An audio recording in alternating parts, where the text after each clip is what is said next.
أعوذ بالله من الشيطان الرجيم. بسم الله الرحمن الرحيم. ومن أحسن قولا ممن دعا إلى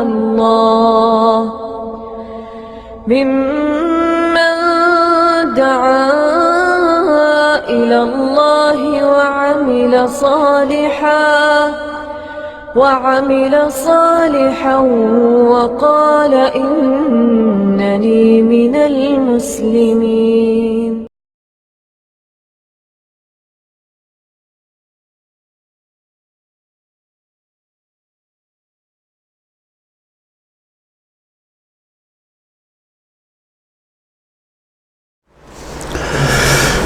إن الحمد لله نحمده ونستعينه ونستغفره ونعوذ بالله من شرور أنفسنا ومن سيئات أعمالنا. من يهده الله فلا مضل له ومن يضلل فلا هادي له. وأشهد أن لا إله إلا الله وحده لا شريك له وأشهد أن محمدا عبده ورسوله. أما بعد فإن خير الحديث كتاب الله وخير الهدي هدي محمد صلى الله عليه وسلم وشر الأمور محدثاتها وكل محدثة بدعة وكل بدعة ضلالة وكل ضلالة في النار. رب اشرح لي صدري ويسر لي أمري واحلل عقدة من لساني يفقهوا قولي. رب أعوذ بك من همزات الشياطين وأعوذ بك رب أن يحضرون. اعوذ باللہ السمیع العلیم من الشیطان الرجیم. وقال الذین کفروا لولا نزل علیہ القرآن جملة واحدة كذلك لنثبت به فؤادك ورتلناه ترتیلا ولا یاتونک بمثل الا جئناک بالحق واحسن تفسیرا الذین یحشرون علی وجوہہم الی جہنم اولئک شر مکانا واضل سبیلا. ولقد آتینا موسى الکتاب وجعلنا معه اخاه هارون وزیرا فقلنا اذهبا الى القوم الذين كذبوا بآیاتنا فدمرناهم تدمیرا. وقوم نوح لما كذبوا الرسل اغرقناهم وجعلناهم للناس آیة وَأَعْتَدْنَا لِلظَّالِمِينَ عَذَابًا أَلِيمًا. گزشتہ درس میں یہ بات آئی تھی کہ مشرکین مکہ کا ایک اعتراض یہ تھا کہ یہ قرآن کریم اکٹھا نازل کیوں نہیں ہو گیا. جس طرح تورات اور انجیل اور زبور آسمان سے کتابی شکلوں میں اکٹھی نازل ہو گئی تھی، یہ قرآن اس طرح کیوں نہیں ہوا؟ یہ 23 سالوں میں تھوڑا تھوڑا کر کے کیوں اتر رہا ہے؟ اس کا جواب دیتے ہوئے اللہ تعالیٰ نے ارشاد فرمایا وَلَا يَأْتُونَكَ بِمَثَلٍ، یہ آپ کے پاس جو بھی کوئی مثال لائیں گے، کوئی بھی اعتراض لائیں گے، إِلَّا جِئْنَاكَ بِالْحَقِّ وَأَحْسَنَ تَفْسِيرًا، ہم اس کا سچا جواب اور صحیح توجیہ آپ کو پہنچا دیں گے، سمجھا دیں گے. اور وہ سچا جواب اور اچھی توجیہ جو ہے وہ اس آیت میں آ گئی. لِنُثَبِّتَ بِهِ فُؤَادَكَ، ہم نے قرآن کو تھوڑا تھوڑا اس لیے نازل کیا تاکہ اس کے ذریعے آپ کا دل قوی رکھیں، آپ کے دل کو ثابت رکھیں، مضبوط رکھیں. یکدم پورا قرآن 30 سپارے 114 صورتیں نازل ہو جائیں. نبی صلی اللہ علیہ وسلم تو یقیناً اس کو برداشت کر سکتے تھے، کیونکہ اللہ کسی کو نبی نہیں بناتا جو وحی کو برداشت نہ کر سکے. وحی کا قبول کرنا بہت ہی شدید اور سخت کام ہے. نبی صلی اللہ علیہ وسلم پر وحی اتر رہی ہوتی، سخت سردی کا زمانہ ہوتا، آپ کی پیشانی پر پسینے کے قطرے چل رہے ہوتے. یہ اتنا شدید کام ہے، لیکن نبی صلی اللہ علیہ وسلم نے کبھی شکایت نہیں کی کہ میرے ساتھ کیا ہو رہا ہے. نبیوں میں اللہ نے یہ برداشت رکھی ہوتی ہیں، لیکن عوام تو ایسے نہیں ہوتے. نبی نے قبول کر لیا، نبی نے برداشت کر لیا، عوام کی برداشت جو ہے وہ بہت کم ہوتی ہے نبیوں کی نسبت. اس لیے اللہ رب العزت نے فرمایا کہ آپ کے دل کو ثابت رکھیں، آپ کے دل پر بوجھ نہ بنیں، اور آپ کے جو ماننے والے ہیں، آپ کی امت کے لوگ ہیں، ان کے دلوں کے لیے بوجھ نہ ہو کہ یکدم اتنا کچھ ہم نے کرنا ہے۔ تھوڑا تھوڑا، حسب عادت، حسب طبیعت، حسب فطرت۔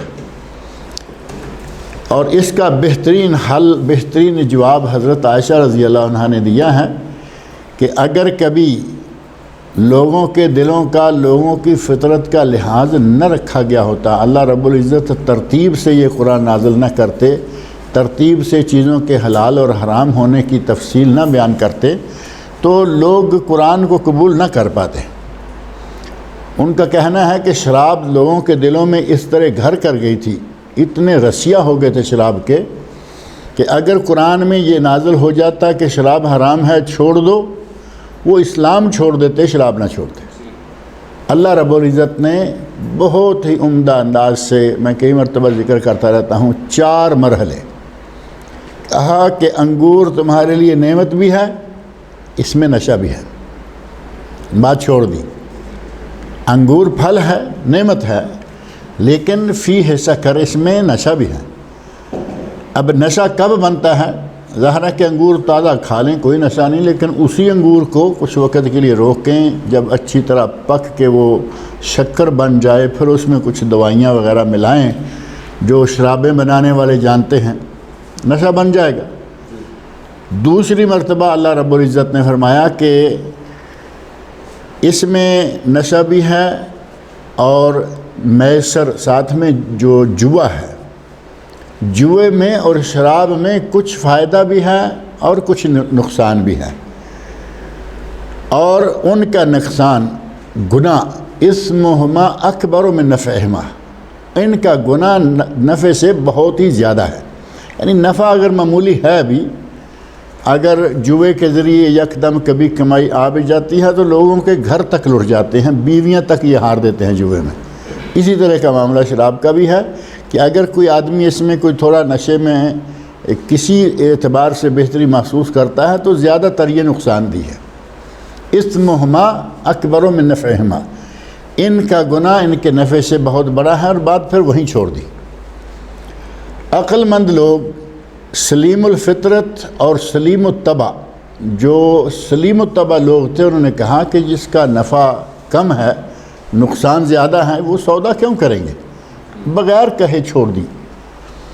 تیسرا مرحلہ آیا، لا تقربوا الصلاۃ، نماز کے قریب نہ جاؤ، وانتم سکارا، جب کہ تم نشے کی حالت میں ہو، نشے کی حالت میں نماز نہ پڑھو۔ جو نمازی لوگ تھے انہوں نے کہا کہ اس کا تو چھوڑنا ہی بنتا ہے، کیونکہ ہم کون سا ایسا لمبا وقت پائیں گے کہ شراب پی کے نشے میں دھوت رہیں اور نماز کا وقت نہیں آئے گا۔ ادھر ظہر پڑھتے ہیں جلدی عصر ہو جاتی ہے، ادھر عصر پڑھتے ہیں جلدی مغرب ہو جاتی ہے، مغرب پڑھتے ہیں عشاء ہو جاتی ہے، اور پھر جب عادی رہے آدمی تو وہ عشاء کے بعد پیے گا، آگے فجر آنے والی ہے، فجر کے بعد آگے ظہر۔ یعنی جو صحیح سمجھ رکھنے والے لوگ تھے، عقل سلیم کے مالک تھے، ان لوگوں نے اس آیت پہ آ کے پھر شراب چھوڑ دی۔ اصل حرام قرار دیے جانے سے پہلے ہی لوگ تیار ہو گئے، کچھ چھوڑ بیٹھے، کچھ تیار ہو گئے۔ حضرت عمر فاروق رضی اللہ عنہ جب بھی اس طرح کی آیت اتری، 4 مرتبہ یہ حکم اترا، 3 مرتبہ حرام قرار نہیں دیا، لیکن نقصان ہے، نشہ ہے، نماز نہ پڑھو۔ حضرت عمر فاروق رضی اللہ عنہ جب بھی یہ آیت نازل ہوتی تو کہتے یا اللہ ہمیں پکی سچی بات بتا، ہمیں آخری حکم بتا، یعنی لگ رہا ہے کہ یہ چیز ٹھیک نہیں ہے لیکن ہمیں پکی بات چاہیے، ہمیں کوئی ایسا حکم بتا کہ ہم کیا کریں۔ ایک مرتبہ وہی ہوا، وہ وہی کہتے رہے، دوسری مرتبہ وہی کہتے رہے، تیسری مرتبہ وہی کہتے رہے، بالآخر 4تھی مرتبہ اللہ رب العزت نے انما الخمر والمیسر والازلام والانصاب رجس من عمل الشیطان فاجتنبوہ، فرمایا کہ یہ شراب، انما الخمر، شراب، میسر، جوا، ازلام، یہ جو تیر ڈال کے کچھ قسمت نکالنے کے کھاتے ہوتے ہیں، فال کرنے والے، انصاب، یہ تھان یا وہ عبادت گاہیں جو غیر اللہ کو پوجنے کے لیے بنائی گئی ہوتی ہیں، جہاں غیر اللہ کی عبادت ہوتی ہے، یہ اور ان چیزوں کے بارے میں فرمایا کہ یہ ساری کی ساری چیزیں رجس ہیں، نجس ہیں، ناپاک ہیں، فاجتنبوہ، ان سے بچ جاؤ۔ صحابہ کرام رضی اللہ عنہم نے جب یہ بات سنی فاجتنبوہ، تو فوری طور پہ کہا کہ یا اللہ ہم اس سے اجتناب کر گئے، ہم اس سے ہٹ گئے، ہم نے یہ چھوڑ دی۔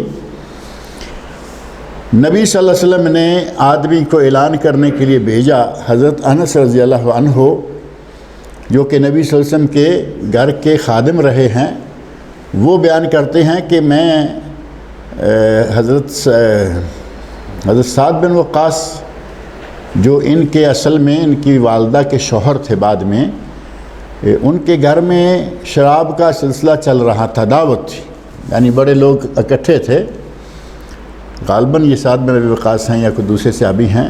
میں ان کے گھر میں شراب پلا رہا تھا، لوگ پی رہے تھے، میں پلا رہا تھا، کیونکہ عربوں میں عادت ہے کہ جو چھوٹا بچہ ہوتا ہے یا چھوٹی عمر کا لڑکا ہوتا ہے اس کو کہتے ہیں کہ خدمت کرو، اور یہ ان کے گھر میں بھی تھے۔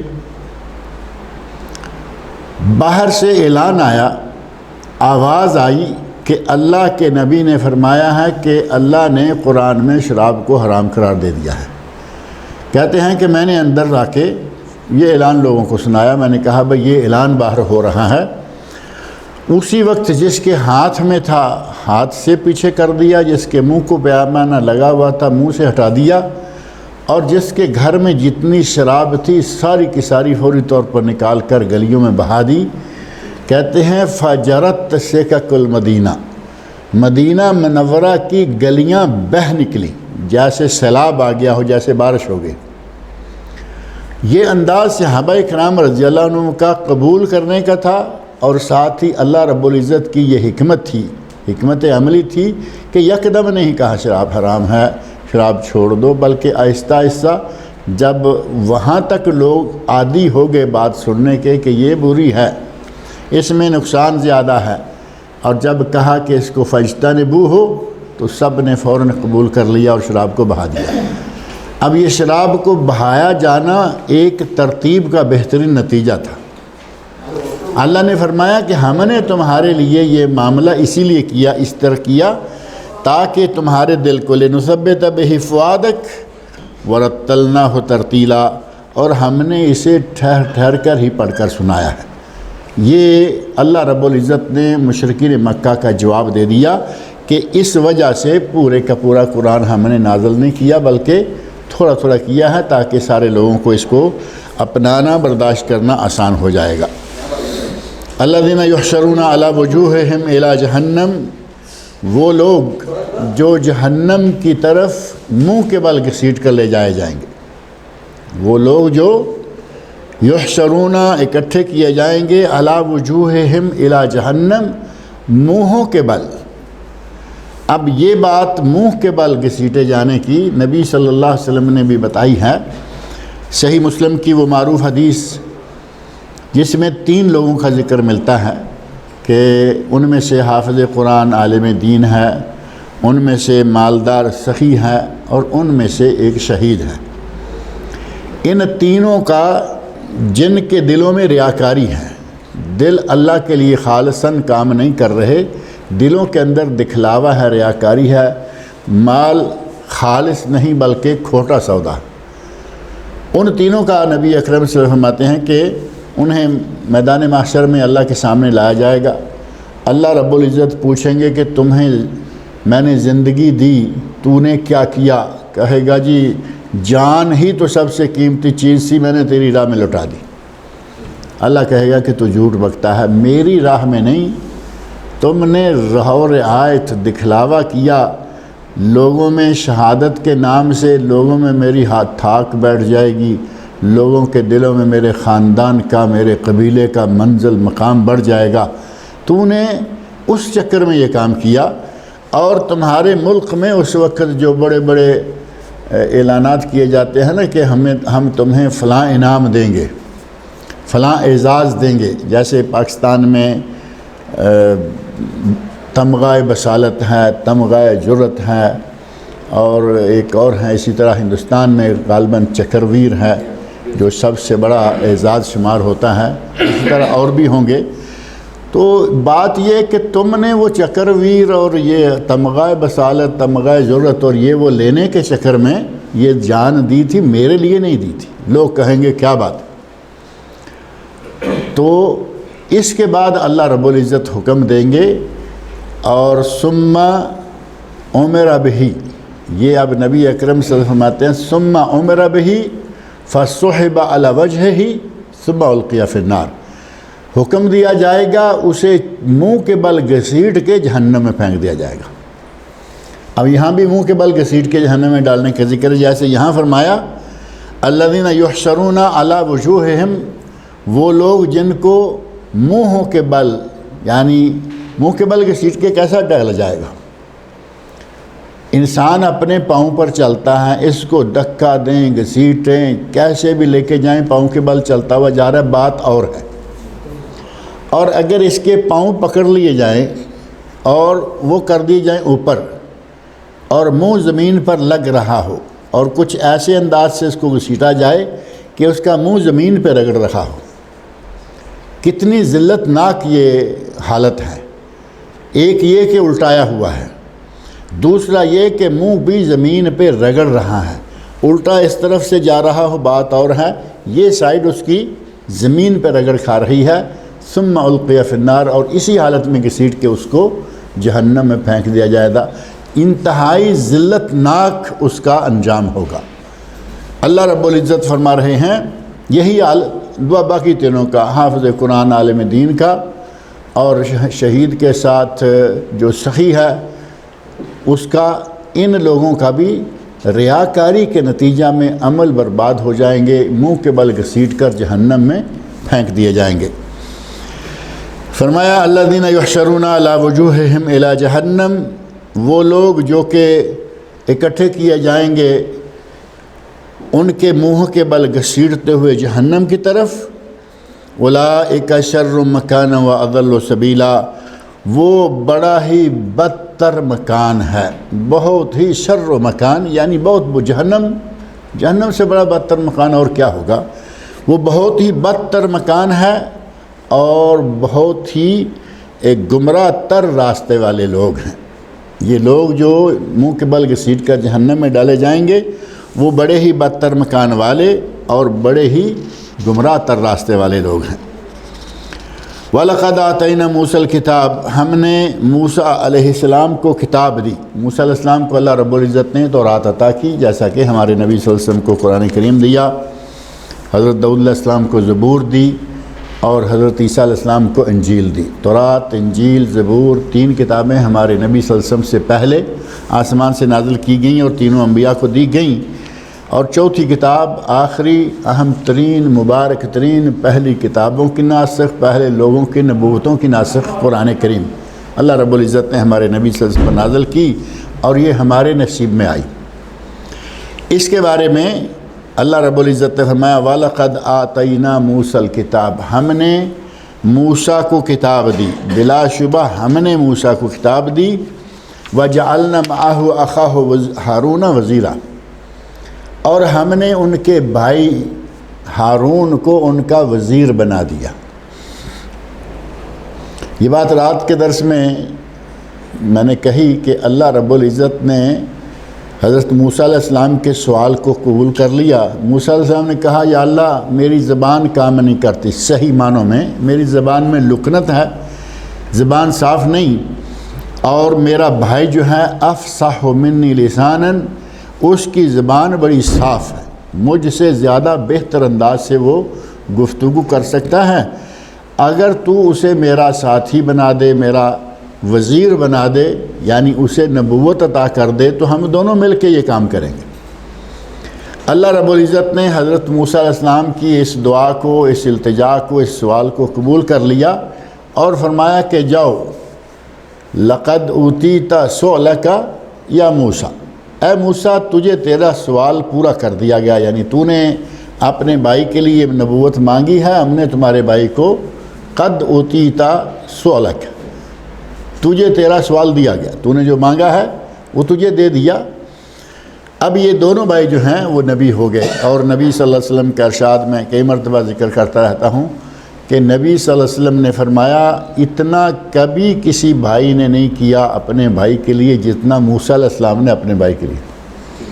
اب کوئی بھائی کسی کو زمین کا بیگا ایکڑ دے دے گا، کوئی بھائی کسی کو کوٹھی بنا کے دے دے گا، کوئی بھائی کسی کو پیسہ دے دے گا، پلاٹ دے دے گا، فلیٹ دے دے گا، اور کیا کرے گا؟ موسیٰ علیہ السلام نے اپنے بھائی کو نبوت لے کے دے دی، وہ مقام جو کہ پیسے سے مل ہی نہیں سکتا، محنت سے مل نہیں سکتا، اور وہ صرف اللہ رب العزت کی طرف سے اسپیشل دین ہے، اور وہ دین موسیٰ علیہ السلام نے مطالبہ کر کے اللہ سے لے کر اپنے بھائی کے لیے وہ سلسلہ جو ہے وہ کروا دیا۔ تو اللہ نے فرمایا کہ موسیٰ علیہ السلام کو ہم نے کتاب دی، اور ان کے بھائی ہارون کو ہم نے ان کا وزیر بنا دیا۔ بادشاہ وزیر دونوں ہو گئے نا، بادشاہ وزیر دونوں کو حکم دیا، فَقُلْنَا، ہم نے یہ کہا، ہم نے یہ حکم دیا، اذهبا الی القوم، اب تم جاؤ اس قوم کی طرف، الذین کذبوا بآیاتنا، جنہوں نے ہماری آیات کو جھٹلایا ہے۔ اب ظاہر ہے کہ آیات کو جھٹلانے والی قوم اس وقت کون تھی؟ فرعون کی قوم۔ فرعون ان کا سرغنہ، فرعون ان کا چیف، اور اس کی قوم جو ہے وہ سارے کے سارے وہ ہیں جنہوں نے اللہ کی آیات کو جھٹلایا۔ فَدَمَّرْنَاهُمْ تَدْمِيرًا، ہم نے ان دونوں بھائیوں موسیٰ ہارون علیہ السلام کو کہا کہ تم جاؤ اور جا کے اس قوم کو سمجھاؤ، اس قوم کو ہدایت کی طرف لاؤ۔ جب وہ ہدایت کی طرف نہیں آئے، سمجھانے سے نہیں سمجھے، تو پھر بالآخر کیا ہوا؟ اللہ رب العزت فرماتے ہیں فَدَمَّرْنَاهُمْ تَدْمِيرًا، پھر بالآخر، یہ نہیں کہ ادھر ان کو سمجھانے کے لیے بھیجا اور ادھر ان کو تباہی مچا دی، نہیں، تعقیب کے لیے کہ انہوں نے اپنی محنت کی، اپنی ڈیوٹی پوری کی، وہ نہیں مانے۔ جب نہیں مانے تو کہا کہ پھر ہم نے ان کو تباہ کر دیا، اور وہ تباہ کرنے کا واقعہ بھی قرآن کریم میں موجود ہے۔ موسیٰ علیہ السلام کو اللہ رب العزت نے حکم دیا کہ آپ منہ دھیرے اپنی قوم کو لے کے بستی سے نکل جائیں۔ بستی سے نکل گئے، فرعون اور اس کے لشکروں کو پتہ چلا کہ موسیٰ اور اس کی قوم اپنے لوگوں کو لے کر ملک سے فرار ہو گئے ہیں، تو ظالم، باغی، سرکش اور متکبر انسان، فرعون سے بڑا کون متکبر ہوگا؟ اس نے کہا یہ ہم سے بچ کر کہاں جائیں گے؟ فوری طور پر اس نے اپنے ہرکارے، اپنی فوجیں پیچھے لگا دی، اور وہ پیچھے نکلتے ہوئے واقعتاً قریب جا پہنچے۔ آگے موسیٰ علیہ السلام اور ان کی قوم ہیں، اور موسیٰ علیہ السلام کی قوم کے لوگ کہہ رہے ہیں کہ یا موسیٰ، ہم پکڑے گئے، ہم پکڑے گئے، ہمارے پیچھے نظر آنا شروع ہو گئے ہیں، ہم تو اب پکڑ لیے جائیں گے اور معاملہ جو ہے وہ گڑبڑ ہو جائے گا۔ یہ قوم کے لوگ ہیں، ایمان والے ہونے کے باوجود، اب وہی بات جو میں نے پہلے کہی، کہاں نبی اور کہاں امتی۔ جو بات نبی میں ہو سکتی ہے وہ امتی میں نہیں، چاہے کتنا بھی ایمان بڑا کیوں نہ ہو۔ امتی پریشان ہو گئے، کہا کہ اے موسیٰ ہم پکڑے گئے تو مارے گئے۔ موسیٰ علیہ السلام نے کہا نہیں، مجھے اپنے رب پر ایمان ہے، یقین ہے کہ ہمیں کسی قسم کی کوئی تکلیف نہیں ہوگی، تم اپنی جگہ قائم رہو۔ نیل کے کنارے پر پہنچے، اللہ رب العزت کے حکم سے نیل میں اپنا عصا مارا، اللہ رب العزت نے راستہ بنا دیا، اور یہ آرام سے پار نکل گئے۔ اب ظاہر ہے کہ جو قوم بالکل تعاقب میں تھی، قریب پہنچی ہوئی تھی، انہوں نے بھی اس راستے سے نکلنا شروع کر دیا کہ ہم بھی چلتے ہیں، اور ابھی مکمل فوج دریا کے اندر داخل ہو چکی ہے، ابھی اگلا پار نہیں نکلا اور پچھلا اندر آ گیا ہے، یعنی پورے لوگ جو ہیں وہ اندر جمع ہو گئے۔ جس رب نے اس پانی کو موسیٰ علیہ السلام اور ان کی قوم کے لیے روکا ہوا تھا، اسی رب نے پانی کو حکم دیا کہ اب اپنا کام شروع کرو، تم جاؤ۔ سارے لوگوں کو لے کر غرق کر دیا، سوائے اس متکبر کے۔ اس کی لاش کو اللہ رب العزت نے کہا کہ ہم ضائع نہیں ہونے دیں گے، اس لاش کو ہم رکھیں گے، عبرت کے لیے قیامت تک رہے گی۔ اللہ رب العزت نے ایسے ذرائع بنائے ہوئے ہیں کہ کب کا یہ زمانے کی بات ہے، آج بھی وہ لاش مصر میں محفوظ ہے، میوزیم میں۔ تو اللہ رب العزت نے فرمایا کہ ہم نے موسیٰ اور فرعون کو حکم دیا کہ اس قوم کی طرف جاؤ جنہوں نے ہماری آیات کو جٹلایا ہے یا جٹلا رہے ہیں، ان کو واعظ کرو، نصیحت کرو، شاید کہ وہ سمجھ جائیں، اور جب وہ نہیں سمجھے فدمرناہم تدمیرا، تو ہم نے ان کو تباہ کر دیا، اس طرح پانی میں غرق کر کے سب کو مار دیا۔ وقوم نوح لما کذب الرسل، اور جب نوح علیہ السلام کی قوم نے رسولوں کو جٹلایا، اب نوح علیہ السلام تو اکیلے ہیں اور اللہ نے فرمایا کذب الرسل، رسولوں کو جٹلایا، تو معنی یہ ہے کہ نوح علیہ السلام کی قوم نے نوح کو جٹلایا تو باقی رسولوں کو بھی جٹلا دیا۔ جس نے ایک رسول کو جٹلایا گویا کہ اس نے سارے رسولوں کو ہی جٹلا دیا۔ نوح علیہ السلام کی قوم نے رسولوں کو جٹلایا، اغرقناہم، تو ہم نے انہیں غرق کر دیا۔ یہ دوسری قوم پانی میں غرق ہونے والی۔ فرعون کے لیے کوئی خاص انتظام نہیں ہوا، فرعون کے لیے دریا چل رہا تھا، موسیٰ علیہ السلام پار نکل گئے، باقی کو دریا نے غرق کر دیا۔ لیکن نوح علیہ السلام کے لیے بڑا اہتمام، اس قوم کے لیے بڑا اہتمام، بڑا انتظام۔ نوح علیہ السلام ایک عرصہ تک کشتی بناتے رہے، کشتی تیار کرتے رہے، لوگ پاس سے گزرتے بک بک کرتے کہ یہ بڈھا ریت میں کشتی چلائے گا، کبھی کہتے کہ یہ بڈھا پہاڑوں میں کشتی چلائے گا۔ نوح علیہ السلام نے کہا آج تم مذاق اڑا رہے ہو، ایک وقت آئے گا کہ ہم تمہارا مذاق، اور وہ وقت آ گیا، ڈوبنے لگے تو خود مذاق بن گئے، وہ اس کو کسی نے مذاق کیا اڑانا تھا، مذاق بن گئے۔ بیٹا کہہ رہا ہے سآوی الی جبل، میں پہاڑ پہ چڑھ جاؤں گا، کہا بیٹا آج لا عاصم اليوم من اللہ الا من رحم، لا عاصم اليوم من امر اللہ الا من امن، آج صرف وہ بچے گا جسے اللہ بچائے۔ اگر تم سمجھو کہ میں پہاڑ پہ چڑھ جاؤں گا پہاڑ مجھے بچا لے گا، الفاظ میں اس کے کنعان کے الفاظ میں موجود ہے سآوی الی جبل یعصمنی من الماء، پانی سے مجھے پہاڑ بچا لے گا۔ نوح علیہ السلام فرمایا کہ آج کوئی کسی کو نہیں بچا سکے گا سوائے اس کے کہ جسے اللہ بچا لے۔ تو یہاں سارے انتظامات، کشتی تیار کروائی گئی، کہاں کہ اس کشتی میں اپنے لوگوں کو لے کے داخل ہو جاؤ، کم و بیش 80 لوگ تھے۔ اکثر روایات میں تفسیری کتب میں 80 کے لفظ ملتے ہیں، 80 کا عدد ملتا ہے کہ 80 لوگ کل مسلمان ہوئے نوح علیہ السلام کے ساتھ، یعنی 79 مسلمان اور 80 میں خود حضرت نوح علیہ السلام، 80 لوگ کشتی میں تھے۔ اور ان 80 لوگوں کو کہا گیا کہ ان کو آپ کشتی میں داخل کر لو۔ اتنے میں اللہ رب العزت نے حکم دیا زمین کو کہ تم پانی اگل دو، اور آسمان کو حکم دیا کہ تم پانی گرا دو۔ اوپر سے پانی بارش کی شکل میں گرنا شروع ہوا اور نیچے زمین سے پانی اگلنا شروع ہوا۔ وفارت تنور، یعنی تنور میں سے جیسے پانی نکلتا ہے، کہا گیا کہ کوئی تنور تھا کہیں اس میں سے پانی نکلنا، جبکہ پوری زمین جو ہے وہ تنور کی شکل اختیار کر گئی، ہر جگہ سے پانی ہی پانی نکل رہا ہے۔ اب اس پانی میں پوری قوم کو غرق کر دیا گیا۔ کنعان جو نوح علیہ السلام کا بیٹا ہے وہ بھی غرق ہوا، نوح علیہ السلام کی بیوی غرق ہوئی، اور باقی ساری قوم جتنی بھی ہے وہ سارے کے سارے غرق کیے گئے۔ فرمایا اغرقناہم، ہم نے انہیں غرق کر دیا، وجعلناہم للناس آیہ، اور لوگوں کے لیے ہم نے انہیں نشانی بنا دیا۔ نشانی بن گئے نا، کہ اللہ کو ٹھکرانے والوں کا اللہ جب چاہے یہ انجام کر دے۔ جس قوم نے اللہ کی آیات کو ٹھکرایا، اللہ کی ذات کا انکار کیا، اللہ نے اس کو پکڑا مختلف طریقوں سے۔ ان میں سے ایک طریقہ یہ بھی ہے کہ جس طرح نور کے طوفان نے آ کر ان کو غرق کیا، اسی طرح کبھی کسی کو آگ کا عذاب دیا گیا، کبھی کسی کو ہوا کا، کبھی کسی کو آواز کا۔ صرف آواز، اتنی زور کی چنگاڑدار آواز آئی کہ پوری قوم تباہ ہو گئی۔ کسی کو ہوا کے ذریعے ملیا میٹ کر دیا گیا، کوئی چیز نہیں بچی۔ کأنہم، جیسا کہ وہ لوگ کبھی وہاں رہے نہیں۔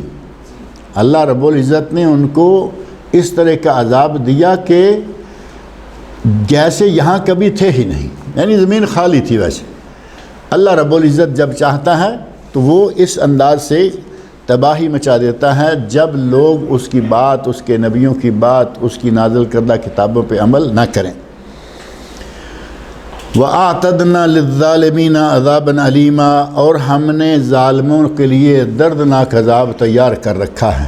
ظالموں کے لیے دنیا میں بھی عذاب ہے۔ اب دیکھیں فرعون اور اس کی قوم کے لیے دنیا میں بھی عذاب، غرق کیے گئے، تباہ کیے گئے، اور یہ دوسرے جو ہیں نوح علیہ السلام کے لوگ غرق کیے گئے، تباہ کیے گئے، اور پہلے والے نمرود کے، شداد کے، حامان کے لوگ سارے تباہ کیے گئے، غرق کیے گئے۔ فرمایا ہم نے ظالموں کے لیے دردناک عذاب تیار کیا ہے، اور یہ عذاب دنیا میں بھی ہے اور آخرت میں بھی ہے۔ آخرت کا تو یقینی ہے، دنیا میں اللہ نے کچھ لوگوں کو ڈیل دیے رکھی، اور آخر میں پکڑ لیا، مارے گئے، اور اگلا عذاب ان کے لیے تیار موجود ہے۔ وَعَادًا وَثَمُودَ وَأَصْحَابَ الرَّسِّ، عاد قوم عاد، اور یہ ہیں ہود علیہ السلام کی قوم۔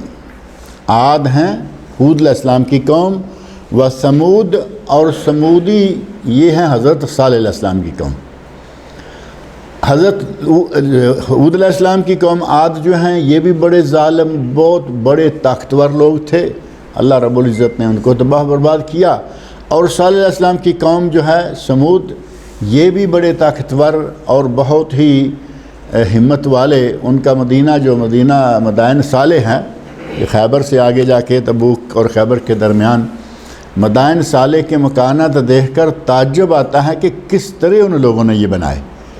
پہاڑوں کے اندر دور دور تک یہ بیڈ روم ہے، یہ مطبخ ہے، کچن ہے، یہ فلاں ہے، یہ سونے کا کمرہ ہے، بہترین مکانات بنائے، اور خوبصورت ان کے دروازے بنے ہوئے ہیں، اوپر شیر بنے ہوئے ہیں۔ کبھی کچھ حکومت نے شیروں کو توڑا ہوا ہے، کہیں کسی کا گلا کاٹا ہوا ہے، کسی کا سر کاٹا ہوا ہے، لیکن باقی چھوڑے ہوئے ہیں کیونکہ اب سارا ان کا نقشہ بھی تو دکھانا تھا۔ تو اللہ رب العزت نے اتنی طاقتور قوموں کو تباہ کر دیا، کب؟ جب انہوں نے انکار کیا، اللہ کی آیات کا انکار کیا، اللہ کے نبیوں کا انکار کیا، اللہ کی تعلیمات کا۔ تو فرمایا کہ عاد اور سمود اور اصحاب الرس۔ اصحاب الرس، رس ہے کنواں، اصحاب الرس کنویں والے، اور کنویں والے قوم ہیں۔ کئی لوگوں نے اس کے بارے میں علماء تفسیر نے مختلف آراء بیان کی، جن میں سے سب سے اہم ترین رائے یہ ہے کہ یہ اصحاب الرس اصحاب الاخدود ہیں، جن کا سورۃ البروج میں ذکر ملتا ہے۔ اخدود وہ جو آگ کی بڑی بڑی خندقیں کھودی گئیں اور لوگوں کو ان میں ڈالا گیا، یہ نجران کی طرف یہ علاقہ موجود ہے، سعودی عرب کے اندر ہی یہ واقعہ پیش آیا ہے کبھی کسی زمانے میں۔ تو اصحاب الرس اصحاب الاخدود، خندقوں والے، اور انہی خندقوں میں وہ واقعہ پیش آیا تھا کہ سب کو پکڑ پکڑ کے آگ میں پھینکتے جا رہے ہیں، اور ایک ماں آ گئی۔ صحیح مسلم کی آخری حدیث غالباً یہی ہے، ایک ماں آئی اور اس کے ہاتھ میں بچہ ہے، چھوٹا دودھ پیتا بچہ گود میں اٹھایا ہوا ہے، اور وہاں کنارے پہ آئی، دل سے اپنا اس کا ایمان مضبوط ہے کہ مجھے یہ آگ منظور ہے، یہ نار منظور ہے، آخری نار منظور نہیں ہے، لیکن اب چھوٹا سا دودھ پیتا بچہ سینے سے لگایا ہوا ہے۔ اس کی وجہ سے گھبرائی کہ میں اس معصوم کو بھی اپنے ساتھ لے کے جاؤں۔ تو بچے کو اللہ رب العزت نے زبان دی اور کہا اماں انت علی الحق، اے اماں تو حق پر ہے، میرے سمیت کود جا۔ تو بچہ لے کے ماں پھر چھلانگ لگا گئی۔ اس علاقے کو اصحاب الرس بھی کہا گیا، اور اسی علاقے کو اصحاب الاخدود یعنی رس کنویں والے یا خندق والے، اصحاب الاخدود اصحاب الرس۔ فرمایا وَقُرُونًا بَيْنَ ذَلِكَ كَثِيرًا، اور ان کے علاوہ بہت سارے اور۔ قرن کا معنی ہوتا ہے اصل میں ایک صدی، قرن ایک صدی یا قرن ایک نسل۔ خیر القرون قرنی، نبی صلی اللہ علیہ وسلم کا ارشاد ہے معروف صحیح بخاری میں، خیر القرون قرنی، بہترین زمانہ ہے میرا زمانہ۔ اب جتنے صحابہ جب تک رہے وہ نبی صلی اللہ علیہ وسلم کی قرن ہے، اور وہ 100-125 سال تقریباً عرصہ بنتا ہے۔ غالباً 120 سال کی عمر پا کے آخری صحابی جو ہیں وہ فوت ہوئے ہیں۔ تو وہ نبی صلی اللہ علیہ وسلم سے پہلے کتنے عرصے کے تھے؟ ایک قرن ایک نسل، دوسری نسل شروع ہوئی، دوسری قرن شروع ہو گئی۔ اللہ رب العزت نے فرمایا کہ ہم نے ان لوگوں کو تباہ کر دیا اور ان کے درمیان کی بہت سی قوموں اور کو، ان کے درمیان جتنے بھی لوگ آئے ہم نے بہت سارے لوگوں کو ہلاک کیا۔ وَكُلًّا ضَرَبْنَا لَهُ الْأَمْثَالَ، اور ہم نے ان کے سامنے مثالیں بیان کی۔ وَكُلًّا تَبَّرْنَا تَتْبِيرًا، اور سب کے سب کو ہم نے بالکل ہی تباہ و برباد کر دیا۔ اللہ رب العزت کا یہ نظام ہے، اگر کوئی مانتا ہے، قبول کرتا ہے تو اللہ رب العزت اس کو انعامات سے نوازتا ہے۔ جو انکار کرتا ہے، ضدی بنتا ہے، اکھڑتا ہے، تو اللہ رب العزت ان کو تباہ و برباد کر دیتا ہے۔ اللہ رب العزت مجھے آپ سب کو، تمام مسلمانوں کو قرآن کریم پڑھنے، سننے، سمجھنے اور اس کے احکام پر عمل کرنے کی توفیق عطا فرمائے۔ آگے ایک ایسی بستی کا ذکر آ رہا ہے جس بستی کو اللہ رب العزت نے انتہائی عبرت ناک طریقے سے تباہ کیا، اور وہ بستی ہے حضرت لوط علیہ السلام کی۔ اس کے بارے میں تو آپ نے سنا نا کہ اللہ رب العزت نے بستی پوری کی پوری اوپر لے جا کے الٹا کر پھر اوپر سے پتھر مارے تھے۔ انشاءاللہ اس کی کچھ تفصیل جو ہے وہ اگلے درس میں ذکر کریں گے۔ ان الحمدللہ والصلاة والسلام علی رسول اللہ وعلی آلہ وصحبہ اجمعین ومن تبعہم بإحسان الی یوم الدین، اما بعد۔ بسم اللہ الرحمن الرحیم۔ عن البراء بن عازب رضی اللہ تعالی عنہما قال رسول اللہ صلی اللہ علیہ وسلم اذا سجدت فضع کفیک وارفع مرفقیک، رواہ مسلم۔ گزشتہ درس میں سجدہ کی ایک شکل بیان کی گئی تھی۔ ایک حدیث تو پہلے تھی حضرت ابن عباس رضی اللہ عنہما کی، جو کہ صحیح بخاری اور صحیح مسلم کی متفق علیہ حدیث ہے۔ اس میں نبی صلی اللہ علیہ وسلم نے فرمایا تھا کہ مجھے امرت ان اسجد علی سبعۃ اعظم، مجھے یہ حکم دیا گیا ہے کہ میں 7 ہڈیوں پر سجدہ کروں۔ اور 7 ہڈیوں میں جب آپ نے پیشانی کا ذکر کیا تو ساتھ ہی آپ نے اپنی ناک کی طرف بھی اشارہ کیا کہ یہ دونوں مل کر ایک عضو بنتا ہے۔ اب اگر پیشانی لگاتا ہے، ناک اٹھا لیتا ہے تو سجدہ نامکمل، ناک رکھتا ہے، پیشانی اٹھا لیتا ہے تو سجدہ نامکمل۔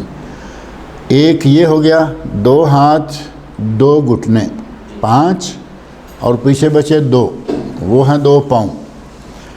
اگر دونوں پاؤں زمین پر لگے ہوئے ہیں تو سجدہ مکمل، اور اگر ایک لگا ہوا ہے دوسرا اٹھا ہوا ہے تو سجدہ نامکمل۔ اور یہ تو بہت ہوتا ہے، ایسے پاؤں ہیں اور پھر جب سجدے جاتے ہیں تو عموماً اس طرح ایک دوسرے پر چڑھا لیتے، ایک پاؤں دوسرے کے اوپر رکھیں گے، وہ زمین سے اٹھ گیا تھوڑا ہی صحیح۔ اور میں نے گزشتہ درس میں ذکر کیا تو آج سے مسجد میں داخل ہوتے ہوئے میں ایک آدمی کو دیکھا سجدے میں دونوں پاؤں اٹھائے ہوئے، زمین پر دونوں پاؤں نہیں لگے ہوئے، دونوں کو تھوڑا تھوڑا اٹھایا ہوا ہے۔ پہلا سجدہ اس نے بغیر پاؤں زمین پہ لگائے کیا، اور جب دوسرے سجدے کی باری آئی تو پھر ایک رکھ کے دوسرا اس کے اوپر چپکا دیا، یہ سجدہ نامکمل شمار ہوگا۔ اور سجدے کے بارے میں ہی نبی اکرم صلی اللہ علیہ وسلم سے متعلقہ حدیث ابن بحینہ رضی اللہ تعالیٰ عنہما کی ہے کہ جب نبی صلی اللہ علیہ وسلم نے نماز پڑھی، سجدہ کیا، فرج بین یدیہ حتی یبدو بیاض ابطیہ، آپ نے اپنے ہاتھوں کو کچھ اس انداز سے کھول کے رکھا کہ آپ کی بغلوں کی سفیدی نظر آنے لگی، یعنی اس طرح بغلوں میں دبا کے ہاتھوں کو نہیں بلکہ ہاتھوں کو تھوڑا باہر نکال کے رکھیں تاکہ بغلوں کی سفیدی کم از کم بغلوں تک ہوا پہنچنے کا ذریعہ بنے۔ اور میں نے بتایا تھا کہ اس وقت چونکہ قمیص کا رواج کم تھا، چادر کا رواج زیادہ تھا، اور چادر والے کی بغلیں پیچھے سے نظر آ جانا عام سی بات ہے۔ ابھی جو میں نے حدیث پڑھی ہے عن البراء ابن عازب، حضرت براء ابن عازب رضی اللہ تعالی عنہما وہ کہتے ہیں کہ نبی اکرم صلی اللہ علیہ وسلم نے ارشاد فرمایا اذا سجدتا، جب تم سجدہ کرو، فضع کفیک، اپنی یہ ہتھیلیاں، کف اس کو کہتے ہیں، اپنے ہاتھوں کی ہتھیلیوں کو تو زمین پہ رکھو، ورفع مرفقیک، اور اپنی کوہنیوں کو زمین سے اٹھا کے رکھو۔ اب ہاتھ زمین پہ ہیں اور کونیاں زمین سے اٹھی ہوئی ہیں، یہ ہے سجدے کی صحیح شکل۔ اور گزشتہ درس میں یہ بات بھی شاید آ گئی تھی کہ نبی صلی اللہ علیہ وسلم نے بعض جانوروں کی تشبیہ دی اور فرمایا کہ جس طرح درندہ، سبع، اور بعض روایت میں ہے کلب، جس طرح کتا اپنے پاؤں زمین پر اس طرح بچھا کے بیٹھتا ہے، تم ایسا نہ کرو۔ گویا کہ سجدہ میں ہاتھوں کو زمین پہ لگانا، کوہنیوں کو بغلوں سے ہٹا کے اور زمین سے اٹھا کے رکھنا ضروری ہے۔ اگر بغلوں میں لگا کے رکھتا ہے خلاف سنت، زمین پہ لگاتا ہے تو کتے اور درندے کے ساتھ مشابہت، جو کہ بہت ہی بری مشابہت ہے۔ فرمایا فضا کفئی کا، اپنی ہتھیلیاں زمین پر لگا دو، ٹکا دو، ورفع مرفقی کا، اور اپنی کوہنیوں کو اوپر اٹھا کے رکھو۔ اور ام المومنین حضرت عائشہ صدیقہ رضی اللہ تعالیٰ عنہ ارشاد فرماتی ہیں رأیت رسول اللہ صلی اللہ علیہ وسلم یصلی متربعا، میں نے نبی صلی اللہ علیہ وسلم کو 4 زانوں بیٹھے نماز پڑھتے ہوئے دیکھا۔ 4 زانوں بیٹھنے کی شکل کیا ہوگی؟ 2 زانوں تو یہ ہے نا جو ہم بیٹھتے ہیں، لیکن اگر کبھی ضرورت اور مجبوری بن جائے تو جیسے آلتی پالتی مار کے بیٹھنا کہتے ہیں نا، اس طرح ضرورت اور مجبوری کے تحت کبھی ایسا ہو سکتا ہے کہ پاؤں میں تکلیف ہے، اس کے اوپر نہیں بیٹھ سکتے، اس گھٹنے میں تکلیف ہے، اس کو بینڈ نہیں کیا جا سکتا، تو تھوڑا سا وہ 4 زانوں کی شکل جو ہے اس کی بجائے آپ نے متربعاً، یعنی 2 زانوں ہونے کی بجائے 4 زانوں ہو کر بیٹھ کر آپ نے نماز پڑھی۔ دونوں ہتھیلیاں جو ہیں وہ اپنے گھٹنوں پر ہی رکھنی ہیں، وہ تو رہے گا معاملہ اسی طرح ہی، باقی سارا ایسا ہے، صرف پاؤں کی شکل جو ہے وہ تھوڑی تبدیل ہوگی۔ یہ ضرورت کے وقت کی نماز ہے، لیٹ کے پڑھی جا سکتی ہے، تو ظاہر ہے کہ 4 زانوں اور 2 زانوں میں کیا ہوگا۔ عن ابن عباس رضی اللہ تعالیٰ عنہما ان النبی صلی اللہ علیہ وسلم کان یقول بین السجدتین، نبی صلی اللہ علیہ وسلم 2 سجدوں کے درمیان یہ دعا کیا کرتے تھے۔ اب سجدے پہ سجدہ والوں کے لیے تو یہ دعا پڑھنا مشکل ہے، جب سجدہ ٹھک ٹھک کریں گے تو دعا کون پڑھے گا؟ اور وہ ٹھک ٹھک سجدہ مارتے بھی وہی ہیں جن کو یہ دعا آتی نہیں۔ آتی ہو تو یقیناً وہ بھی پڑھیں، نہ کسی نے سکھلائی، نہ کسی نے پڑھائی، نہ یاد کی۔ اب یہ ہے کہ اللہ اکبر اللہ اکبر، وہ سجدے پہ سجدہ مارتے چلیں۔ اسی لیے نبی صلی اللہ علیہ وسلم نے ان کے سجدوں کو کوے کے ٹھونگے مارنے یا مرغے کے ٹھونگے مارنے سے تشبیہ دی ہے۔ نبی صلی اللہ علیہ وسلم 2 سجدوں کے درمیان یہ دعا کیا کرتے تھے، اللہم اغفر لی ورحمنی وحدنی وعافنی ورزقنی، اور بعض روایات میں وجبرنی، یہ الفاظ بھی ہیں وجبرنی، اور بعض میں ایک لفظ اور بھی ہے اللہم اغفر لی ورحمنی وحدنی وعافنی وجبرنی ورفعنی، ایک 5واں لفظ یہ بھی اس میں شامل ہے، ورفعنی، کہ اے اللہ مجھے میرا مقام بلند کر، اے اللہ میرا مقام بلند۔ یہ دعا یاد کرنی چاہیے اور اپنے 2 سجدوں کے درمیان یہ دعا مانگنی چاہیے۔ اس کو ابو داود، ترمذی اور ابن ماجہ نے روایت کیا ہے، اور امام حاکم نے بھی روایت کیا، اور انہوں نے اس کی سند کو صحیح قرار دیا ہے۔ ان مالک ابن الحویرث رضی اللہ تعالیٰ عنہ انہ رأى النبی صلی اللہ علیہ وسلم یصلی فاذا کان فی وتر من صلاتہ لم ینہض حتی یستوی قائدا۔ یہ صحیح بخاری کی حدیث ہے کہ نبی صلی اللہ علیہ وسلم جب اٹھتے وطر، یعنی 1 رکعت پڑھنے کے بعد جب دوسرے کے لیے اٹھتے، تو ہمارے یہاں رواج ہے کہ سجدے سے سیدھے کھڑے ہو گئے، وہ پاؤں پہ بیٹھنا گوارا نہیں، بس ایسے ہی چلتے چلتے سیدھے چلے جاتے ہیں۔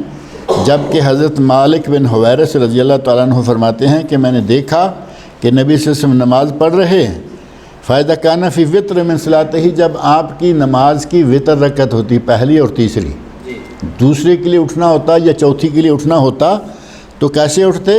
لم ینہض، آپ سیدھے کھڑے نہیں ہوتے تھے، حتی یستوی قائدا، جب کہ پوری طرح بیٹھ نہ جاتے، جیسے اتحیات بیٹھا جاتا ہے اسی طرح بیٹھ جاتے اور بیٹھ کر پھر اٹھتے۔ اور یہ جو بیٹھنا ہے اس کو کہا جاتا ہے جلسہ استراحت. جلسہ استراحت اب اس حدیث کے روح سے سنت رسول ہے. نبی اکرم صلی اللہ علیہ وسلم ایسا کیا کرتے تھے. کچھ لوگوں نے کہا کہ جب آدمی بڑا ہو جائے بوڑھا ہو جائے تو کرے. اب کہاں لکھا ہوا ہے کہ بوڑھا ہونا یہاں شرط ہے؟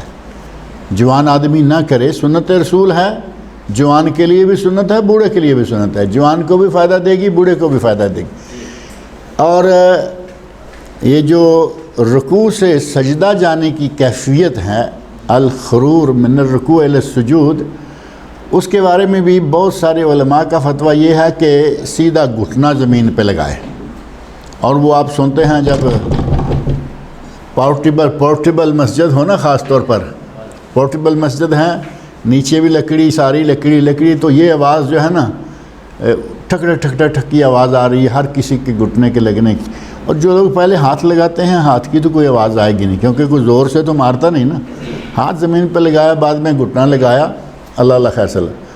اور جو گھٹنا لگانے والے ہیں وہ لگاتے ہیں تو وہ قابو نہیں کر پاتے کہ وہ آواز نہ آنے دیں. یہاں کبھی کبھی کسی پورٹیبل مسجد میں نماز پڑھنے کا موقع تو یہ ٹھک کی آواز بہت رہتی ہے. جو لوگ اس کو نہیں مانتے، کہتے ہیں کہ نہیں گھٹنے پر ہی بیٹھنا ہے، ان میں سے بھی بعض لوگوں کا فتویٰ موجود ہے، خاص طور پر شیخ ابن عثیمین رحمۃ اللہ علیہ. ان کے فتویٰ میں یہ بات موجود ہے کہ بڑا ہو جائے، بڑی عمر ہو جائے تو وہ پہلے ہاتھ رکھ لے. اب یہ تقسیم پتہ نہیں کہاں سے لاتے ہیں کہ بڑا ہو جائے تو رکھ لے اور پہلے نہ رکھے. جب ایک چیز ثابت ہے تو بڑا ہو یا چھوٹا. اور دوسرا یہ کہ اس حدیث میں ہے کہ نبی صلی اللہ علیہ وسلم، اور صحیح بخاری کی حدیث، نبی صلی اللہ علیہ وسلم میں بیٹھتے اور پھر اٹھتے. اٹھنے کے انداز میں فرق ہے کہ وہ ایسے اپنے ہاتھ رکھ کے اٹھے یا ایسے ہاتھ رکھ کے، وہ ایک الگ مسئلہ ہے، لیکن بیٹھ کے اٹھتے. بخاری شریف کہہ رہی ہے بیٹھ کے اٹھتے. اور ہمارے مولوی حضرات اس حدیث کی جو تفصیلی روایات ہیں، ان تفصیلی روایات میں سے ایک روایت میں یہ الفاظ موجود ہیں کہ نبی صلی اللہ علیہ وسلم نے رفع دین کی، نماز کے لیے رکوع جاتے اور آتے اٹھتے رفع دین کی، اور پھر آپ نے یہ جلسہ استراحت کیا. دو چیزیں آ گئی نا. اب وہ کہتے ہیں کہ رفع دین آپ پہلے کیا کرتے تھے، پھر آپ نے چھوڑ دی. اور جب آئی باری اس کی جلسہ استراحت کی تو کہتے ہیں کہ یہ بڑھاپے کی عمر میں آپ نے جلسہ استراحت کیا، پہلے نہیں کرتے تھے. حدیث ایک ہے، مسئلے دو ہیں. ایک کے لیے آپ کو بوڑھا کر دیا اور ایک کے لیے آپ کو جوان کر دیا. یہ کیسے کریں گے؟ یہ صرف جو ہمارے وہ مسلک کا ہے نا، کہ میرا مسلک اور میرے امام کا مسلک، یہ ہمیں دیکھ کے کن گھاٹیوں میں اتارتا ہے. ایک حدیث میں ذکر ہے کہ نبی اکرم صلی اللہ علیہ وسلم نے رفع دین کی، نہیں یہ پہلے کی تھی. اسی حدیث میں ذکر ہے کہ آپ نے جلسہ استراحت کیا، نہیں یہ آخر میں کیا تھا. ایک آدمی بیان کرنے والا ہے، اور یہ آدمی جو آخر میں آ کے مسلمان ہوتا ہے، وائل ابن حجر ہیں البنو صحابی. اب ایک بات، ایک صحابی آخر عمر میں مسلمان ہونے والا، آخر عمر میں آپ کو آ کے ملنے والا، سردیوں کے موسم میں نماز کا وہ ذکر کرتے ہیں کہ صحابہ کرام ابھی چادروں کے نیچے سے رفع دین کر رہے تھے. سردی کی وجہ سے چادروں سے باہر ہاتھ نہیں نکال رہے، لیکن چادروں کے نیچے سے ہی وہ رفع دین کر رہے تھے. اور انہوں نے جلسہ استراحت بھی کیا.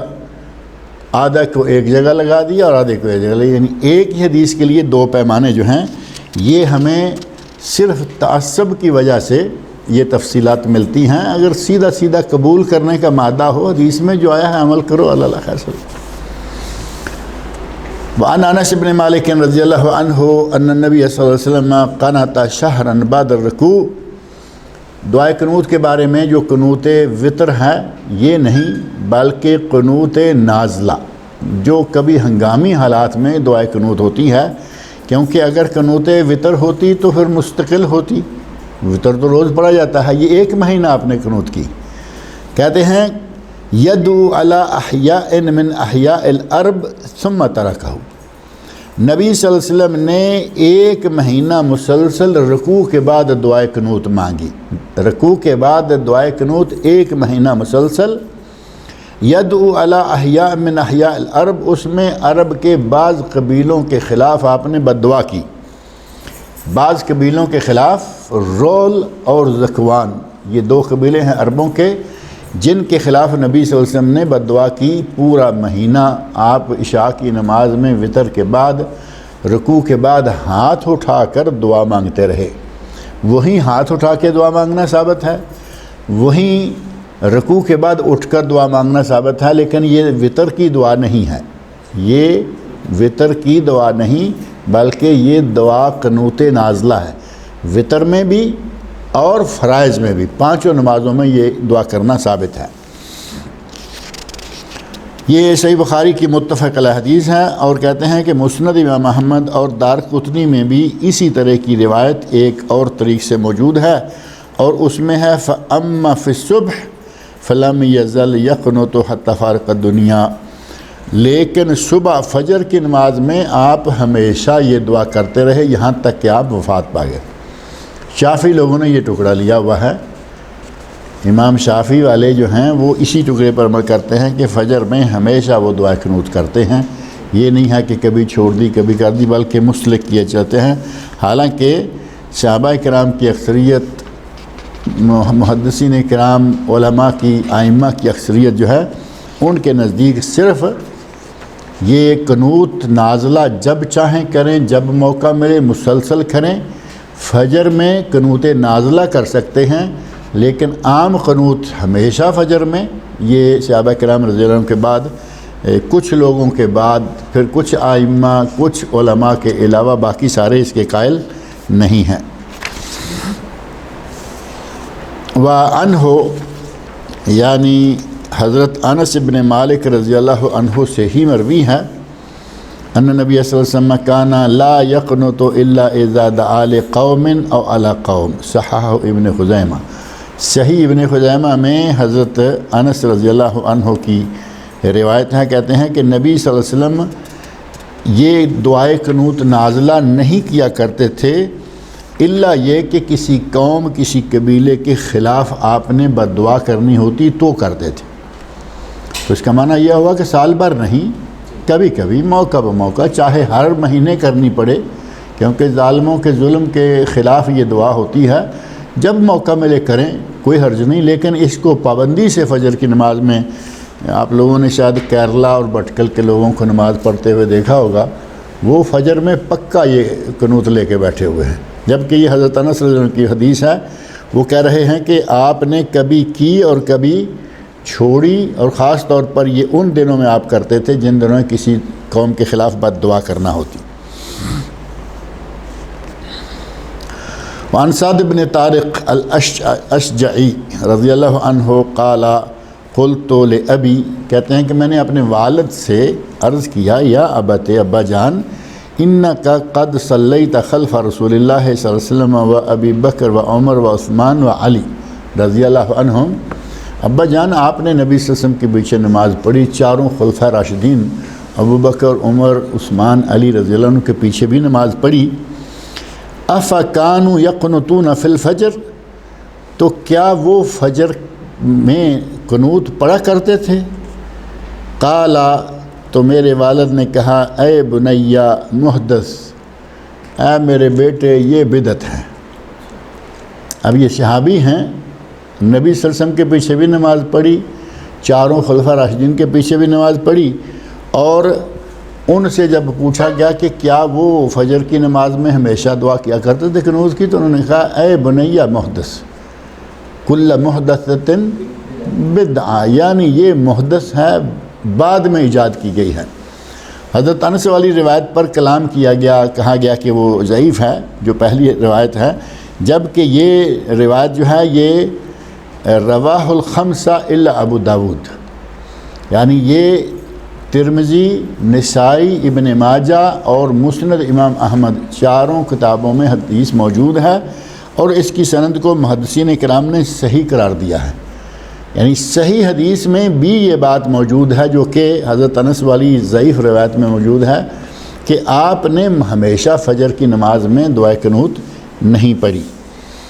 اور حضرت حسن بن علی رضی اللہ عنہما بیان کرتے ہیں کہ انہوں نے نبی اکرم صلی اللہ علیہ وسلم کی خدمت میں عرض کیا، علمنی رسول اللہ علمنی رسول اللہ صلی اللہ علیہ وسلم کلمات اقولہن فی قنوت الوتر، مجھے نبی صلی اللہ علیہ وسلم نے کچھ کلمات سکھلائے جو میں وطر کی قنوت میں پڑھوں۔ دعائے قنوت وطر جو ہے وہ معروف ہے، اللہم اہدنی فی من ہدیت وعافنی فی من عافیت وتولنی فی من تولیت وبارک لی فیما اعطیت وقنی شر ما قضیت فانک تقضی ولا یقضى علیک انہ لا یذل من ولیت ولا یعز من عادیت کے الفاظ بھی ہیں، لیکن یہ طبرانی اور بہقی میں ہیں، یہاں نہیں ہیں۔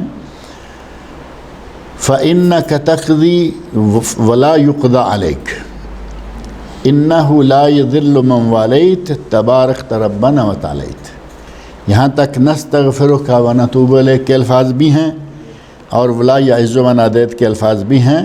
مختلف روایات میں مختلف کلمات ملتے ہیں۔ یہ ہے دعائے قنوت، دعائے قنوت وطر، یہ دعا مانگنی چاہیے۔ اور اس دعائے قنوت وطر کی روایت کے بارے میں کہا گیا کہ یہ رواہ الخمسہ، یہ ابو داؤد، ترمذی، نسائی، ابن ماجہ اور مسند امام احمد، ان سب کتابوں میں ہے اور یہ سند کے اعتبار سے صحیح بھی ہے۔ اور معجم طبرانی کبیر اور سنن کبریٰ بہقی میں ولا یعز من عادیت کے الفاظ بھی ہیں، جبکہ نسائی میں حضرت حسن کی بجائے کسی دوسرے طریق سے، یعنی سند میں کچھ ایک دوسرا طریق ہے، اس طریق سے یہ الفاظ بھی موجود ہیں۔ وصلی اللہ علی النبی، آخر میں وصلی اللہ علی النبی یہ کہنا بھی ثابت ہے۔ علامہ البانی رحمۃ اللہ علیہ نے شروع میں اس بات کا انکار کیے رکھا کہ یہ ثابت نہیں ہے، جہاں دعائے قنوت ختم ہوتی تبارک ربنا وتعالیت چھوڑ دیں، لیکن انہوں نے اپنی زندگی کے اندر ہی یہ کلمات صحیح سند سے پا لیے اور اپنی پہلی بات سے رجوع کر کے اپنی کتابوں میں لکھ دیا کہ دعائے قنوت کے آخر میں نبی صلی اللہ علیہ وسلم پر درود بھیجنا ثابت ہے، جائز ہے، بھیجنا چاہیے۔ اور سنن کبریٰ بہقی میں حضرت ابن عباس رضی اللہ عنہما سے مروی ہے کہ نبی اکرم صلی اللہ علیہ وسلم ہمیں دعائے قنوت سکھلایا کرتے تھے، ہم وہ دعائے قنوت فجر کی نماز میں پڑھا کرتے تھے، لیکن اس کی سند ضعیف ہے۔ یعنی دعائے قنوت وطر جو ہے وہ وطر میں ہے، وہ فجر میں نہیں ہے۔ فجر میں وہی دعا ہے جو جس طرح کے حالات ہیں اس طرح کے حالات کے بارے میں ظالم کے ظلم کے خلاف دعا کیا جانا۔ اللہ رب العزت مجھے اور آپ سب لوگوں کو نبی اکرم صلی اللہ علیہ وسلم کی سنت کے مطابق نمازیں ادا کرنے اور آپ کی شریعت کے مطابق پوری زندگی گزارنے کی توفیق عطا فرمائے۔ اب اگر کسی کے پاس کوئی تفسیر سے متعلقہ یا حدیث سے متعلقہ سوال ہو تو وہ سوال کر سکتا ہے۔ دعائے قنوت میں ابھی جو آپ نے پڑھی اس کے علاوہ بھی دوسرے دعائیں بھی ہم شامل کر سکتے ہیں؟ دعائے قنوت میں دعائیں شامل کی جاتی ہیں، جیسا کہ آپ سنتے ہیں حرمین شریفین میں بہت لمبی لمبی دعائیں مانگی جاتی ہیں، لیکن صحیح بات جو میں سمجھتا ہوں وہ یہ ہے کہ دعائے قنوت کو دعائے قنوت ہی رہنے دینا چاہیے۔ اگر نبی صلی اللہ علیہ وسلم کی طرف سے اشارہ بھی ہوتا نا کہ یہ اتنی ہے اور کچھ اور بھی مانگ لو، بات سیدھی ہے، ختم ہو گئی، مانگتے چلے جاتے۔ اب حرمین میں 10 15 12 منٹ کی لمبی دعا ہوتی ہیں ہر سال، اور ان کی دیکھا دیکھی اب ہماری مسجدوں میں بھی شروع ہو گئی، یہاں بھی اور وہاں بھی اور اس مسجد میں اس مسجد میں، حتیٰ کہ اب ائمہ میں یہ ایک دوڑ لگ گئی ہے کہ کون لمبی دعا قنوت مانگتا ہے، جبکہ اصل دعائے قنوت یہی ہے جو ابھی آپ نے سنی ہے، اور اسی پہ کفایت کرنا اصل ہے۔ بڑھانے کو ہم یہ نہیں کہتے کہ کوئی بڑا جرم ہے، لیکن اگر یہ بڑھانا ضروری ہوتا تو نبی صلی اللہ علیہ وسلم بتا دیتے، آپ بھی کچھ چند لفظ بڑھا دیتے، آپ نے کوئی لفظ نہیں بڑھائے۔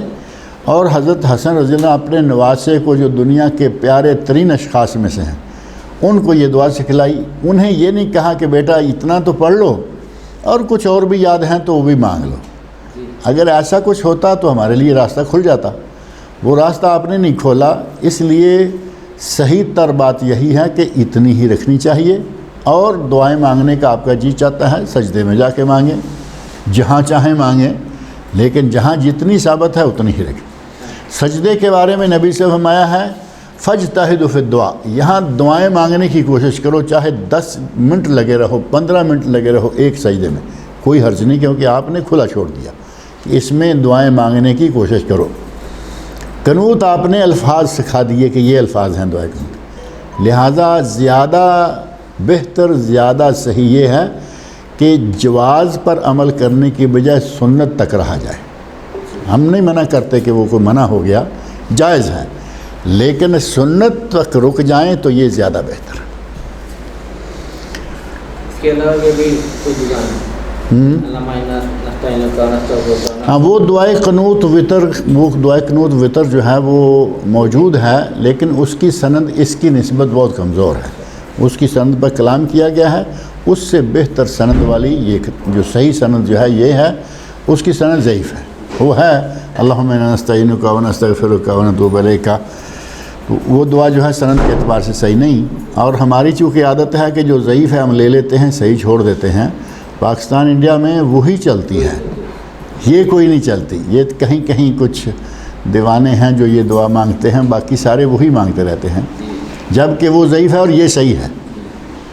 تو کہیں ایک بات ہو کہ ضعیف لے لی، صحیح چھوڑ دی، ایک بات ہو تو تعجب بھی ہوگا، وہاں بہت ساری صحیح باتوں کو چھوڑ کر ضعیف کو لیا گیا ہے، لہٰذا وہ تعجب والی بات نہیں ہے۔ جیسے آپ بتائیں کہ نبی صلی اللہ علیہ وسلم بدعا کرتے تھے نماز کی حالت، تو نماز کی حالت میں کون سے فرض نماز کے بعد کیا سجدے میں دعا کرتے تھے، کیسا؟ آپ یہ جو دعا مانگا کرتے تھے بد دعا، وہ دعا رکوع کے بعد وطر میں یا فرائض میں رکوع کے بعد آپ وہ 5 نمازوں میں مانگتے تھے۔ دعائے قنوت نازلہ اس کا نام ہے کہ کسی ہنگامی صورت یا مثال کے طور پر کوئی ظلم ہو رہا ہے کسی علاقے پہ، کسی مسلمانوں کی جماعت پر، تو اس وقت وہ دعا مانگی جاتی ہے، اور وہ 5 نمازوں میں جائز ہے، لیکن وہ سجدے میں نہیں ہے، وہ رکوع کے بعد رکوع کے بعد اٹھ کے ہاتھ اٹھا کے سارے لوگوں کو ساتھ لگا کے مانگنے والی دعا ہے، وہ سجدے میں ثابت نہیں ہے۔ لیکن پرسنلی مجھے کسی سے تکلیف ہے، مجھ پہ کوئی ظلم کر رہا ہے اور میں اس کے خلاف دعا مانگنا چاہتا ہوں، میں سجدے میں مانگوں، میں قنوت کی شکل میں مانگوں، وہ پرسنل یعنی انڈیویجول۔ اگر مجموعی طور پر لیں گے تو پھر وہ یہ طریقہ ہے جو کہ نبی صلی اللہ علیہ وسلم نے اختیار کیا کہ رکوع کے بعد ہاتھ اٹھا کر یہ دعا مانگیں۔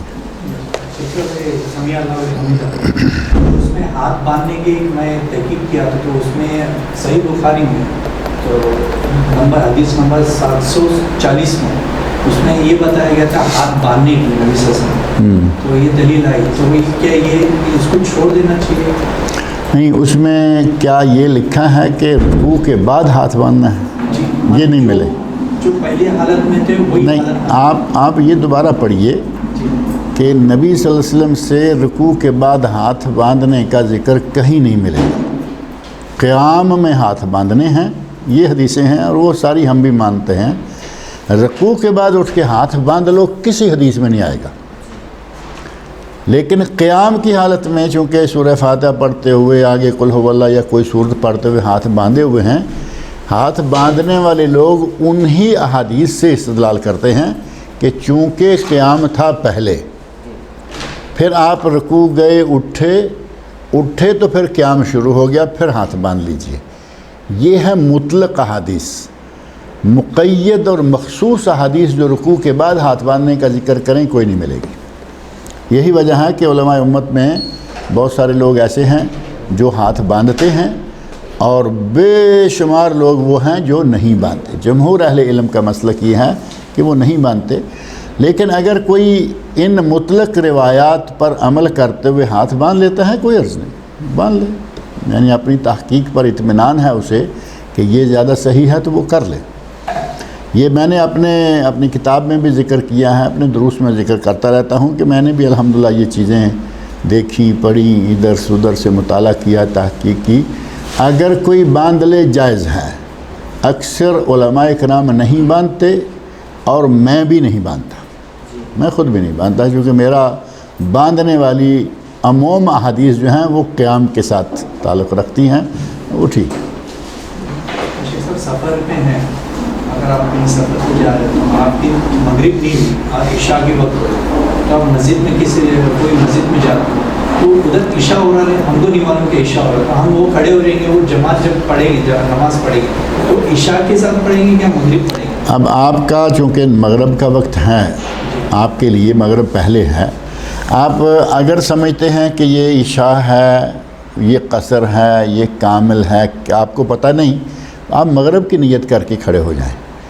اگر وہ 4 رکعت پڑھتا ہے اب آپ کو عشاء پڑھنا ہوگی، کیونکہ وہ مغرب کی 4 رکعتیں ہوتی نہیں، امام اٹھ گیا، آپ بیٹھے نہیں رہ سکتے، امام سے پہلے سلام نہیں پھیر سکتے، اور یہ ساری شکلیں آپ اس وقت عشاء کی نیت سے اس کے ساتھ 4تھی رکعت پڑھ لیں، بعد میں اٹھ کے مغرب پڑھ لیں، یہ مجبوری کی حالت ہے۔ اگر پہلے پتہ چل جائے کہ یہ عشاء ہو رہی ہے اور یہ 4 رکعتوں والا مقیم امام ہے تو پھر 4 ہی اس کے ساتھ نیت کریں، کیونکہ اب آپ کے علم میں ہے کہ یہ 4 والی رکعت ہے۔ اگر علم نہیں ہے تو 3 کی نیت کریں، 4تھی پڑھتا ہے اٹھ کے 4تھی میں شامل ہو جائیں، اللہ رب العزت جانتا ہے کہ تمہاری کیا نیت تھی اور کیا ہے۔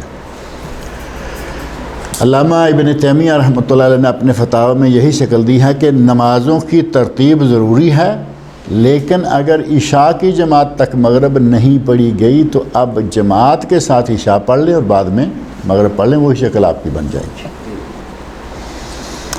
اللہ تعالیٰ مجھے اور آپ سب لوگوں کو نیک عمل کی توفیق عطا فرمائے۔